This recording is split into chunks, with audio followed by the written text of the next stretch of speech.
esse ritmo, né, interessante que o professor está conduzindo muito bem. O professor Ed, ele fica super à vontade, porque a gente já se conhece há muito tempo, a gente trabalhou, desenvolveu o projeto juntos, né? E eu acho que é um momento interessante para a gente discutir, né? Eu vejo que você, por exemplo, está numa região totalmente diferente da nossa, tem uma outra realidade, tem um outro olhar, né? E eu convido você para aproveitar esse ensejo da fala do professor Ed, né? E começar aí nessa discussão. Para quem não sabe, o professor Felipe Prado, ele é doutor em economia pela Universidade Federal de Uberlândia, não é isso, professor? Isso. E atualmente é professor também na Universidade Federal de Uberlândia e do campus Monte Carmelo. Professor Felipe, boa noite. Vamos conduzindo aqui a fala do professor Éder, né? Boa E noite aí, aí. como ver essa discussão, o que o professor vem trazendo aí, como que Bem, é seu olhar. boa noite a todos. É um prazer estar aí contribuindo com o Instituto Federal do Maranhão, Campus Carolina. Agradeço ao convite da Ângela, a você, Fernando, e ao Éder aí que está compartilhando essa discussão. Bem, o que eu tenho refletido aí nos últimos 2 meses, com o surgimento dessa crise, vem muito em alinhamento com o que foi já apresentado aqui, no sentido de que nós já temos aí uma crise contratada. Assim, acho que nenhum economista no mundo se arrisca a dizer que não passaremos por uma recessão. Então, todos os países do mundo, pelo menos uns 190 e poucos países, segundo dados não só do FMI, da OCDE, enfim, das próprias Nações Unidas, ou seja, a gente está verificando aí uma crise sanitária com efeitos de dimensões globais que estão afetando, claro, de maneira diferente os países e, consequentemente, de maneira diferente as regiões e, mais consequentemente, de maneira diferente os municípios.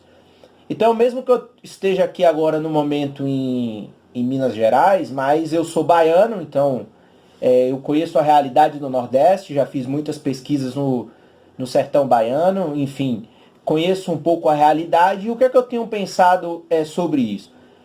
A crise, ela inicialmente, como é uma epidemia que começou na China, ela está atingindo de maneira bem forte não só a China, mas os outros países asiáticos. Os europeus estão duramente sendo atingidos e agora os americanos, que acho que nesse momento já atingiram mais de 100 mil mortos. Então, se a gente for olhar e tentar interpretar a economia em forma de pirâmide, nós estamos vendo que os países mais ricos do mundo, né, o norte do planeta Terra, né, o hemisfério norte, ele está sendo duramente afetado pela doença e, consequentemente, pela crise. Querendo ou não, lá estão as maiores empresas, lá estão os maiores mercados consumidores, lá estão os mercados com maior poder aquisitivo, lá, inclusive, estão os mercados que compram as nossas exportações. Então, por exemplo, esse pedaço aí do Maranhão, que, querendo ou não, faz parte aí do chamado hoje Mato Piba, consequentemente tem um baita agronegócio. Só que esse agronegócio ele não é feito para vender no Brasil, ele é feito para exportar. E esses mercados exportadores, eles estão sendo duramente afetados. Pois bem, essa é uma primeira leitura que a gente pode fazer da realidade. A segunda leitura é que nós estamos agora no Brasil, na América Latina, os países em desenvolvimento, os países mais pobres, estão sentindo também os efeitos dessa crise. Numa crise sanitária, ou seja, o Maranhão aí toda semana está na imprensa porque tem sido um estado duramente afetado e que o governo está tentando buscar soluções para isso. Então, nós estamos observando que no Brasil a crise também está chegando de maneira distinta a vários estados. E um dos estados que me preocupa mais é que o estado que é o motor da economia brasileira, que é o estado de São Paulo, está sendo duramente afetado pela crise sanitária. Então a economia de São Paulo vai ser duramente afetada. E aí, a minha preocupação maior, dentro dessa leitura que eu estou fazendo, é de que a gente não pode esperar que, por exemplo, nós do Nordeste, né, a Bahia, o Maranhão, o Piauí, né, o Ceará, o Rio Grande do Norte, nós vamos sair imunes dessa crise. Porque se as grandes engrenagens da economia estão sendo duramente afetadas pela crise, o que esperar de nós que somos um Estado com menos capacidade industrial, por exemplo, que depende de um mercado externo, igual vocês estão falando do turismo, mas, por exemplo, o turismo do Maranhão, o turismo da Bahia, o turismo do Nordeste em geral depende muito dos estrangeiros. Ou seja, quando que essas grandes cadeias turísticas vão voltar a funcionar? Essa é uma pergunta. A outra pergunta que a gente pode refletir é, se a gente for observar na imprensa, todo dia a gente está tendo notícia já de companhias aéreas quebradas. Então, acho que na segunda foi a Lufthansa, na Alemanha, que precisou ser salva pelo governo. Acho que ontem a Latam, né, que aqui no Brasil é a TAM, pediu concordata, enfim, já iniciou um processo de recuperação judicial. Então, a pergunta é, e quando essas cadeias vão se restaurar? Porque a gente está diante de um cenário caótico. E aí, o que pensar do pequeno município? Porque, querendo ou não, o pequeno município lá de 50 mil, 100 mil, por exemplo, eu moro num município de 50 mil. Eu acho que se São Paulo está sendo duramente afetada, se a grande metrópole europeia está sendo duramente afetada, consequentemente eu também vou ser afetado. Agora, qual é a dimensão da crise que vamos viver? Aí vai variar de lugar para lugar. Então, dentro dessa leitura, o que é que eu penso como estratégia fundamental? O que eu penso como estratégia fundamental é o seguinte, que até vocês colocaram aí na pergunta, né? O Estado e o mercado privado. Primeiro, não me parece que o mercado privado seja capaz de resolver nada. Por quê? Porque o mercado privado, ele tem medo. Vamos nos colocar na posição, vamos fazer uma simples reflexão para ver como o mercado privado não vai solucionar a crise. É simples. Se algum de nós aqui tivesse 25 milhões de reais, 30 milhões de reais, você acha que a gente não ia estar com medo de perder nosso dinheiro? Você acha que a gente ia investir em que negócio? Eu ia deixar o dinheiro guardado, parado, o mais protegido possível. Por quê? Porque você tem medo. A expectativa futura, ela não existe. Eu não tenho expectativa de que a economia vá melhorar. Eu não tenho expectativa de que o mercado consumidor vá melhorar. Então, a gente precisa ter essa consciência de que o mercado privado, ele não vai conseguir solucionar uma crise dessa dimensão. E aí vamos ao lado do Estado. Aí já me parece que o Estado tem muito mais competência e instrumentos para resolver. Por quê? Porque o Estado, ele tá... Primeiro que é a grande instituição. Então vamos pensar no Brasil. E vamos botar o Maranhão no jogo dessa discussão para vocês verem como é o Estado que tem muito mais condições de resolver isso. Até porque em todos os outros países do mundo, o Estado está resolvendo. Então, às vezes, a gente é contaminado aqui pela visão de que o Estado no Brasil é grande, que tem muito funcionário, que tem isso, tem aquilo. Só que o país mais liberal do mundo, que é os Estados Unidos, o Estado, o governo americano, está injetando trilhões de reais na economia para salvar a economia. É interesse do Estado que a economia sobreviva. E aí como é que a gente chega ao Brasil e tenta identificar essa questão? Olha o caso que está acontecendo com o Maranhão e com essas disputas com o governo federal.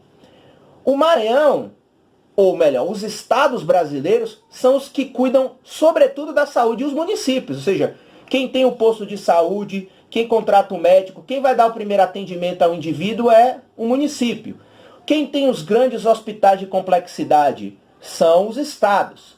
Então, os municípios e os estados, eles estão preocupados com o excesso de demanda que vai acontecer em suas estruturas de saúde, porque o governo federal, ele opera hospitais de clínicas, mas que não entra como saúde, entra como educação, igual aqui a minha universidade tem um hospital de clínicas, mas O que se gasta aqui não entra como custo de saúde, entra como custo de educação. Então, quem que está operando na ponta da linha a crise? Quem está operando na ponta da linha na crise são os estados e são os municípios. Só que aí tem um problema econômico. O estado e o município, no Brasil, ele não pode emitir dívida. E aí vem o grande detalhe. A gente precisa ter o governo federal salvando os estados e salvando a economia. Porque são os estados que vão ter perda de ICMS, como citou o professor Éder. São os estados que vão, por exemplo, na ponta da linha com a crise do turismo. Quem que vai perder? São os municípios que perdem o ISS do hotel, do restaurante da tia, do Zezinho que vende ali o souvenir que você compra com a camisa com o nome da cidade. É o tio que, igual vocês falam, é o tio que leva você que é um guia turístico. Então, quem vai sentir são os municípios, são os estados, sobretudo. Porque a única dor que talvez o governo federal tenha do ponto de vista de arrecadação seja o seu IPI lá, enfim, ou outros impostos.